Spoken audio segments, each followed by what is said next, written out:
Siguro pwede pa natong buhuiin muli ang nagpupuyos, na nagsisialab na samahan dati ng Barangay Seekers Organization noong 1981-82. Bago yan nagiging simentado, we started it. Na kung nahinungduman sila Miloy, sila Siano, mao toy madali na hog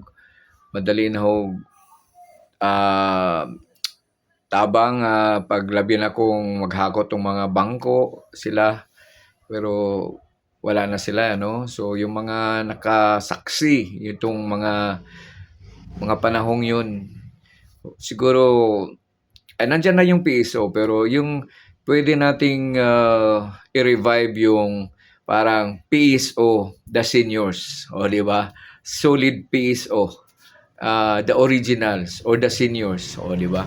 So we'll try to make it to revive it, atong buhion usob basinday og makakam up tag project pohon. Labi na kay nag-retire na ako.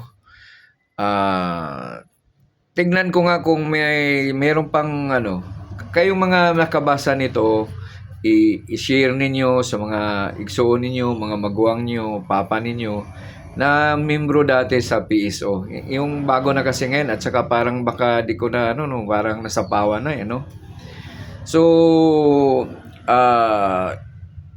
ibalik ang sigla, ibalik ang dating nagsialab na damdaming makabuo na isang solid na organisasyon. Baka itong panahon na to part 2. Okay? So please don't be shy. Mo comment mo sa comment section mo, like mo, we'll make it lively, we'll make this kasi mga panahon na yon parang imposible na mahimo nato na. So we'll make the history repeat itself. Okay? Sige. Okay. Asahan ko na inatunta nga try natong magbuo uli. Okay? At pangako, we'll make that organization great again. Okay? So maraming salamat at hope to see you masigasig uli. Sa Bisaya pa ng masigasig kana bang kanang